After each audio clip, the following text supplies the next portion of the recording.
I had a poll option off what Drew Lock said, that he'd rather go to number 32 to the right team instead of number 1 to the wrong team. If you're one of these quarterbacks, do you want to avoid rebuilding teams or bad teams? Like, for example, would you rather be picked by the Packers or the Chargers at the end of the first round, or go to the Redskins? Say the Redskins traded up and gave away even more assets. I was a little surprised with that quote by Drew Lock. Does it say something about Drew Lock? I think it's smart. Why would you want to go to a bad team? I mean, that's going to do the wrong things for you. All right. The Missouri quarterback, Drew Lock, says that he wants to go to the right team. He thinks he might be better off developing with a good team that has a lower pick than ending up on a bad team with a high pick. Now, are the Giants a bad team? Yeah, they've been losing the last 5 years. So he doesn't want to go number 6 to the Giants. He'd rather go 32nd to the Patriots. This is what he's talking about. Well, the Giants feel good because they're historically good. He said, I'd 100% rather go 32nd to the right team than number 1 to a bad team. If that happened being drafted by the Patriots, I'd be honored for sure. Tom's obviously there for a couple more years, but to be able to sit behind a guy like that and learn from one of the best quarterbacks of all time, if not the best, I think is an ideal situation for any quarterback. It doesn't work that way, because when Aaron Rodgers went there to sit behind Brett Favre, it didn't go well. They didn't get along. Yes, he's having a Hall of Fame career. What do you mean it didn't go well? No, it's going fantastic for him. No, for Brett Favre, with the relationship with Brett Favre. Yeah, but so what? He didn't teach him anything. So what?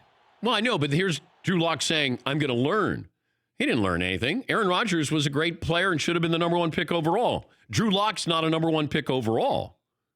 Aaron Rodgers, by most accounts, was still a very, very talented quarterback. This feels like one of those weird nitpicky things that sports media does, where it's like, yes, would you rather go high to a bad situation or low to a good situation? Who's going to pick a bad situation?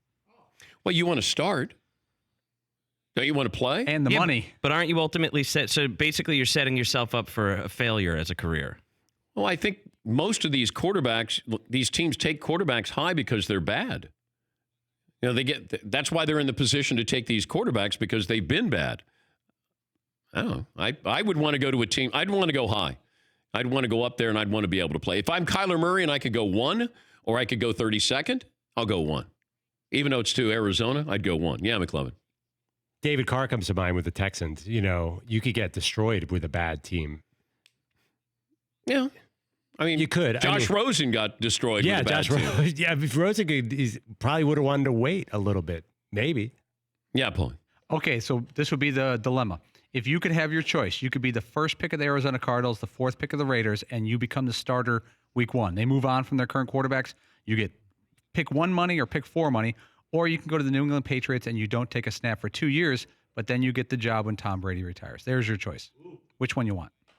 So I could be 1 at Arizona, 4 at Oakland, or 32nd at New England. And the money is drastically different. I would go 1 to Arizona. Okay. I want to play right away. I want to be the number 1 pick. Money is huge. Big difference there. And I don't know when Brady's done. And by the way, Brady didn't exactly nurture Jimmy Garoppolo. I mean, you can go and learn. I don't know if you're really learning. He helped him find a nice job in San Francisco. Well, coach helped him find a nice job there. Yes, See, that's what even more to me. Forget about Tom Brady saying, I don't know how long Bill Belichick is going to be there. I don't want to go to the Patriots. One, I really don't want to be the guy that follows Tom Brady in New England. I don't want to be that next guy. And then I don't know how long Belichick's coaching. Forget it. I don't want to go there at all. How about you could go to the Cardinals at 1 or the Packers at 30? But I don't want to follow Aaron Rodgers either. But he followed Favre and it worked out. Yeah, it did. But they're in the middle of all this drama and turmoil and new coaches and new all this other stuff. No thanks. But Rodgers seems way too young, and you do hear this Drew Lock to the Packers talk. Yeah. But he seems like Rodgers got 5 or 6 more years, right? I don't know how much longer. I have no idea. By the way, Tom Brady playing at 42 screws all this up. Ben just signed a 3-year deal. These guys are all going to play till they're 45. For more Dan Patrick Show, tune into Audience Channel 239 on DirecTV. Stream for free on VR Live or download the Dan Patrick Show app.